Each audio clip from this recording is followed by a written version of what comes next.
السلام عليكم ورحمة الله تعالى وبركاته. طاولة ميل كستو أدميدك وسبنتهين ورمضان كريم وبولموج ميديا وهالكن إذن كسو جود بيا سيدا دوغا براتين ورقي والبحنا ذا كنا عدنيد كوضو أوجو دور كورونا أما بوجو حساوين أدانو كبلا ونضلالك يوروب أيا وحا أي ودان تجابوين كيجوه الرأي ضد كوضو موادين تا كنت تجابيني عند دوغا تلالك اللي جوهر تجيو عذر كوفيد 19 maalqabeenka u dhashay Mareykanka ee lagu magacaabo Bill Gates ayaa waxa uu bilaayin dollar ugu deeqay hay'adda caafimaadka ee dunida isaga oo yiri waa in la dardargeliyaa amaba la howlmariyaa dawada la wado oo lagaga hortagay talaalka waxaana jeclaysta ayuu yiri inaan arko iskuuladii oo dib loo furay. haddaba haddaan u gudubno dhanka iyo qaaradda Afrika dalka Senegal ayaa waxaa laga soo sheegayaa walaac laga qabo inuu cudurka halkaasi si xun uga faafo dalkaasi oo dadkiisu ay ka kooban yihiin 16 milyan ayaa waxa ay hay'adda caafimaadka adduunka sheegtay inay haystaan wax ka yar 50 mashiinada neefta ah taasoo ay cabsi badan ka muujiyeen. haddaba iyadoo taasi jirta ayaa waxaa haddana qaaradda Afrika laga soo sheegayaa guud ahaan gaajo farabadan ama cunno yaraan looga cabsi qaba inay soo wajahdo dad lagu qiyaasay 1.5 milyan oo dad ah inay saameyso cunno yaraan aad u baahan kadib markii uu cudurka COVID-19 si xun dunida ugu fiday ayaa waxaa la geliyay dhammaan dunida oo dhan bando taasoo sababtay inay maciishadu kor u kacdo wadamada qaar sida dalka Nigeria waxaa laga soo sheegayaa inay maciishadii qutul daruuriga ahaa cirka isku shareertay iyadoo aan qiimuhu aad u sii kordhay.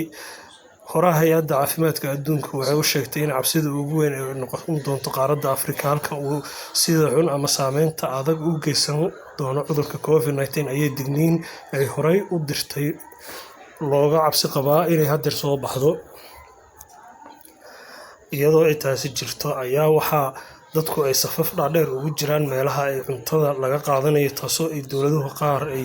isku dayayaan inay daboolaan amaba ay dadka gaarsiiyaan waxyaabo ay iyagu ugu deeqayaan oo mucaawinooyin ah.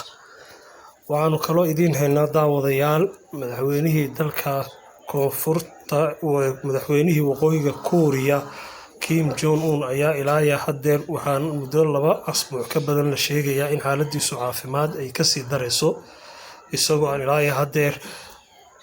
wax cad oo war sugan oo ay saxaafaddu soo saartay aan la sheegin inuu geeriyooday balse loo badinayo markii muddo 2 asbuuc aan lagu arag meelaha ama warbaahinada uu ka soo muuqan jiray ee waqooyiga Korea oo ah meel dictator ayaa adag in laga ogaado xogta rasmiga ah. hogaamiyahan ayaa waxaa la sheegay in qalliin lagu sameeyay kadib markii la yiri waxaa laga qalay sanbabada oo waxaa dhibaato u geystay sigaar uu aad u isticmaalo.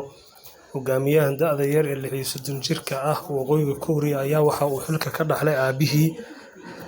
oo uu kala wareegay xilka. waxaan kaloo idiin haynaa daawadayaal dalka Britain ayaa waxa uu wadaa qorshayaal ah in dadku ay isaga qaadaan tijaabada ama iska tijaabiyaan COVID-19 iyagoo guryahooda jooga. qalab sahlan ay dowladda Britain soo saartay ayay u qaybin doontaa dadkeeda. dalka Brazil waxaa ka socda mudaharaadyo isdaba joog oo aan kala go' lahayn kaasoo ay isaga hor imanayaan dibadbaxyo ka careysan bandowga lagu soo rogay iyo biliiska oo dadka ku khasbaya inay guryahooda ku ekaadaan. dadka careysan ayaa waxa ay gubeen meel loogu talagalay in lagu baaro dadka oo tijaabo lagaga qaado dadka uu looga shakiyo cudurka COVID-19 ama coronavirus. dadkaasoo careysan ayaa isugu soo baxay dariiqyada waaweyn ee dalka Brazil iyaga oo ay iska hor yimaadeen biliiska dalkaasi isku dhac kadib waxa ay gubeen meelo fara badan waxaana ay geysteen khasaaro. waxaanu kaloo idiin haynaa daawadayaal dalka Hindiya ayaa waxa ay bilaabeen qorshe ay kaga hortagayaan oo dheeri ah ama dadaal dheeri ay ugu jiraan sidii uga hortagi lahaayeen cudurka COVID-19 iyaga oo gaari daboolan oo wadooyinka maraya dadkana u yeeraya oo ka qaadaya tijaabo kuna tijaabinaya in halkaasi dadkaasi COVID-19 qabaan iyo in kale. gaarigan oo ah gaari qalabeysan oo wada muraayad ah ayaa 2 qof oo ku jira waxay kala soo baxayaan meel la gooyay oo muraayad la gooyay gacmaha kadibna ay halka ka baarayaan dadka. waxaanu ku guda jirnaa weli wararkeenii aanu idinka soo diyaarinay dhammaan daafaha dunida. haddaanu ku noqono waqooyiga Korea ayaa waxaa la sheegayaa in dalka China ay dhakhaatiir u soo direen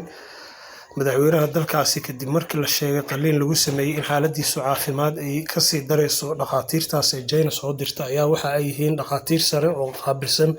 dhinaca qalliinka maskaxda iyo sambabada. Waxaa loo badinayaa inay dhakhaatiirtaas ka saacidayaan dhakhaatiirta waqooyiga Kuuriya qalliinka ay ku sameeyeen madaxweynahoodii oo xaaladiisa caafimaad ay kasii dareyso sida ay warbaahintu sheegayso. Ilaa iyo haddeerna aan laga hayn war saxan oo ah inuu dhintay iyo inuu nool yahay. Haddaba waqooyiga Kuuriya ayaa waxaa la isla dhexmarayaa haddii uu hogaamiyahani geeriyoodo qofka xilka la wareegi lahaa. Waxaa loo badinayaa inay talada dalka la wareegto gabadha walaashiisa oo ah qofta keliya ee ka agdhoweyd tan iyo muddooyinkan dambe, iyadoo ay ka muuqanaysa xafladaha waaweyn ay isugu imanayaan amaba dabaaldegyada uu dalkaasi leeyahay, iyada oo safka hore kaga jirta amaba kasoo muuqanaysay meelaha munaasibka oo idil, taasoo ay u dheereed iyada oo soo dhaweynaysay madaxweyneyaal kala duwan oo ka imanaya dunida oo soo booqanaya dalkaasi waqooyiga Kuuriya. Hase ahaatee waxaa la leeyahay dalka ama sharciga u yaalla waqooyiga Kuuriya ma ahan inay qof dumari ay xilka qabato, taasaa ka mamnuucaysa la leeyahay, balse ilaa iyo haddeer lama hubo xaqiiqda dhabta ah. Waxaa warbaahinadu ay isla dhexmarayaan in uu madaxweyne Kim Jong Un loo qaaday dalka China, taasoo lagu arkay ayaa la yiri tareen yimi gurigiisa. Tareenkaasoo uu lahaa wiilka lagu magacaabo Tom Kim oo la leeyahay waa curadkiisa. Tareenkaasoo ah mid private ayaa waxaa loo badinayaa baa la leeyahay in ay dhakhaatiirtii ay China soo dirtay ku qaadeen tareenka loona qaaday gudaha dalka China. Haddaba waxaa warar kale la sheegayaa oo la isla dhexmarayaa in hogaamiyuhu uu fariin u soo mariyay shacabkiisa telefishinka waqooyiga Kuuriya isaga oo u mahadnaqay shaqaalaha waqooyiga Kuuriya dhammaantood oo yiri waad ku mahadsantihiin shaqadii aad ila soo qabateen. Wararka la isla dhexmaraya ayaa dhinacyo walba haddii laga eego aan ilaa iyo haddeer Kuuriyada laga helayn wax xaqiiq ah maadaama uu yahay dal dictatoriya. Waxaan kaloo idiin daawadayaal inuu shidaalkii dunida uu kor u sii kacay markii ay dowladda boqortooyada Sacuudi Carabiga ku dhawaaqday inay shidaalka joojinayso amaba ay wax shidaal soo saareen, iyadoo heshiiskaasi ay wada saxiixdeen dalka Ruushka. Arrintaas oo Mareykanku aad uga carooday. Waxaa la sheegayaa Mareykanku inuu arrintaasi ka falceliyay kadib markii la arkay maraakiib shidaal u sida